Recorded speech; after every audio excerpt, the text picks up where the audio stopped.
সামনে তোমাদের মাধ্যমিক পরীক্ষা, তাই এখানে অনুশীলন.com একটি মকের অ্যারেঞ্জ করেছিল তোমাদের, আর সেই মকটা তোমাদের সামনে নিয়ে এসেছি আমি কুইক রিভিশনের জন্য। অর্থাৎ সেখানে মকটি ছিল কেমন কোশ্চেন সেটটি হয়েছিল, এটা সেট নাম্বার 4, ঠিক আছে?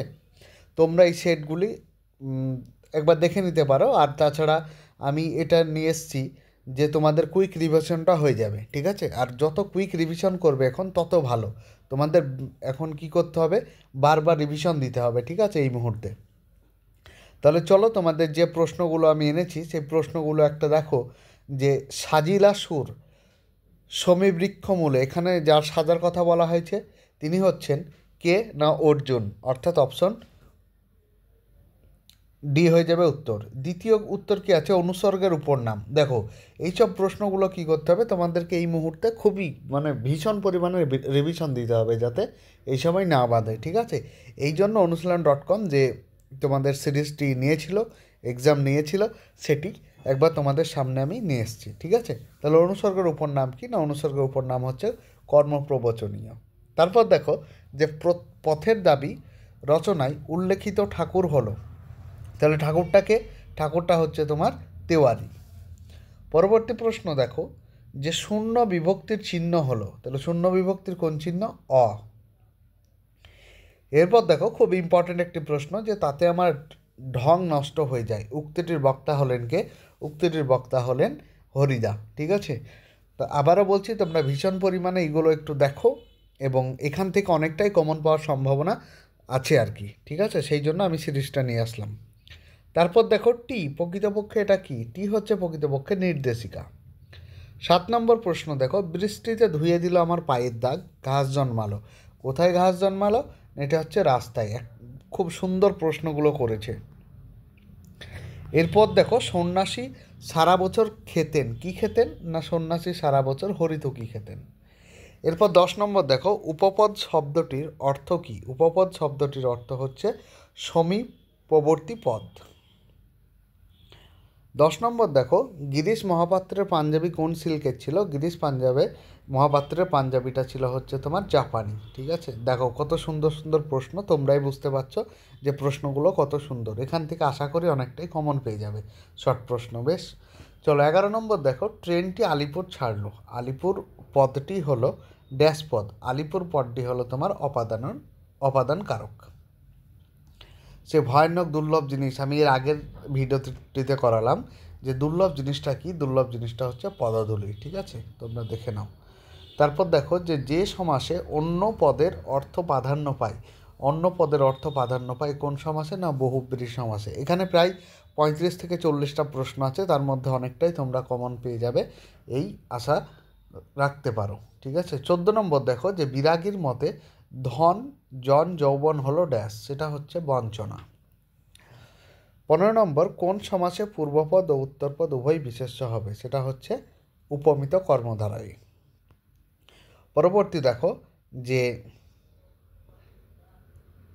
কিরে তোর যে দেখি পায়া ভারী হয়ে গেল, পায়া ভারী শব্দের অর্থ কি? পায়া ভারী শব্দের অর্থ হচ্ছে তোমার অহংকারী হয়ে যাওয়া। 17 নম্বর, সমাপিকা ক্রিয়ার সঙ্গে অর্থ সম্পর্কহীন পদ হলো কোনটি? সেটি হচ্ছে অকারক। কজন বাদে বাকিরা কোথায় গেল? বাকিরা এখানে হানাহানি, মৃত্যু আর মতান্তরের মাঝে হারিয়ে গেল। পরবর্তী দেখো, বিভক্তি কখনো লোপ পায় না, কোন কারকে লোপ পায় না? সেটা হচ্ছে আমরা দেখব সম্বন্ধ পদে বিভক্তি কখনোই লোপ পায় না। 20 নম্বর প্রশ্ন, মধ্যপদলোপী কর্মধারয় সমাসে মধ্যপদ সাধারণত কোন পদ? সেটা হচ্ছে বিশেষণ পদ। ভীষণ ইম্পর্টেন্ট প্রশ্ন, গ্রামারের প্রশ্নগুলো এত ইম্পর্টেন্ট তোমাদেরকে বলে বোঝাতে পারবো না। ক্রিয়াপদের সঙ্গে নামপদের সম্পর্ককে অনেকবার পরীক্ষায় এসেছে তোমাদের মাধ্যমিকে, ঠিক আছে? আবারও দেখে নাও, কারক বলা হয়। এরপর দেখো, কর্মধারয় সমাসে প্রাধান্য পায়, মানে কর্মধারয় সমাসে প্রাধান্য পায় কোনটা না, পরপদের অর্থটা। এরপর দেখো যে ধরে ধরে টাইপ রাইটাররা লিখে গেছেন কে?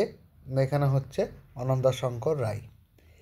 কেরি সাহেবের সমুন্সী ছবিতে কোন কলম দেখা যায়? সেটা হচ্ছে পালকের কলম। পরবর্তী দেখো মুখোমুখি, এটা যে সমাসের উদাহরণ সেটি কোন সমাস? সেটি হচ্ছে বহুব্রীহি সমাস। তারপর দেখো নিচের কোনটি নিত্য সমাসের উদাহরণ? যেটি নিত্য সমাসের উদাহরণ সেটি হচ্ছে তোমার জলমাত্র। নাদিলা করবুর দল হেরি বীরবরে। করবুর দল কি? করবুর দল হচ্ছে তোমার রাক্ষস দলকে বলা হয়। এরপর দেখো প্রাচী ধরিত্রীর বুকের থেকে ছিনিয়ে নেওয়া গেল। কাকে ছিনিয়ে নিয়ে গেল? এখানে আফ্রিকাকে। এখানে আফ্রিকা রবীন্দ্রনাথের যেটি সেটি থেকে। তারপর দেখো নকল পুলিশকে মাস্টারমশাই কত ঘুষ দিয়েছিলেন? এখানে উত্তর হয়ে যাবে 8 আনা ঘুষ দিয়েছিলেন। পরবর্তী দেখো যে রাজপথের ব্যাসবাক্য হবে, রাজপথের ব্যাসবাক্য কোনটি হবে? সেটা হচ্ছে পথের রাজা, সেটা হবে রাজপথ। 31 নম্বর দেখো কর্তার সঙ্গে কার সঙ্গতি রক্ষিত হলে কর্তৃবাচ্য হয়? তাহলে সেটা হয়ে যাবে তোমার ক্রিয়ার। 32 নম্বর অদল বদল গল্পে অমৃতের বয়স উল্লেখ করো। অমৃতের বয়স 10 বছর। 33 নম্বর কবি হাতে হাত রাখতে চাইছেন, কারণটা কি? কারণটা হচ্ছে প্রতিরোধ গড়ে তোলা সম্ভব হবে।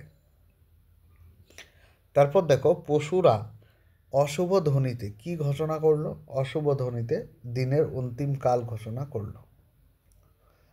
তারপর দেখো যে ধ্বজ ইন্দ্রচাপরূপী। ইন্দ্রচাপ শব্দের অর্থ কি? ইন্দ্রচাপ শব্দের অর্থ হচ্ছে রামধনু।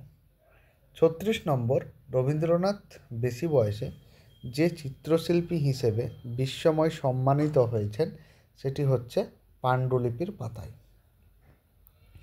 পরবর্তী পাশ্চাত্য দেশের তুলনায় এদেশের জনসাধারণের ড্যাশ নগণ্য। কি নগণ্য?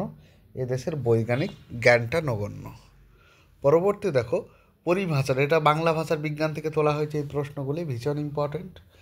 যে পরিভাষার উদ্দেশ্য কি? পরিভাষার উদ্দেশ্য হলো ভাষার সংক্ষেপ ও সুনির্দিষ্ট করা। 39 নম্বর প্রশ্ন দেখো যে কর্তৃবাচ্যে যদি ক্রিয়া কর্ম হয় তাহলে তার পরিবর্তিত রূপকে বলা হয় কি? সেটাকে বলা হয় ভাববাচ্য। এরপর দেখো মেসোমশাইয়ের কলেজের কোন ছুটি চলছে এখন? এখন গরমের ছুটি চলছে, ঠিক আছে। আর এই যে 40টি প্রশ্ন, এই 40টি প্রশ্ন তোমাদের ভীষণ ইম্পর্টেন্ট। আর আবারও আমি তোমাদের পরবর্তী একটা সেট নিয়ে আসবো, এই ধরনের সেট অনুশীলনী.com থেকে এই সেটটি নিয়ে আসবো, যে তোমাদের পরবর্তী সেটের এক্সামটা বা মকটা কেমন ছিল সেটা তোমাদের সামনে অবশ্যই আমি নিয়ে উপস্থিত হব। আর তোমরা এই মুহূর্তে বাংলাটি বেশি বেশি পড়ো। বাংলাটি যত বেশি রিভাইজ দেবে তত আমার যেন মনে হয় যে এই মুহূর্তে তোমাদের ফলপ্রসূ বেশ হবে আর কি, ঠিক আছে।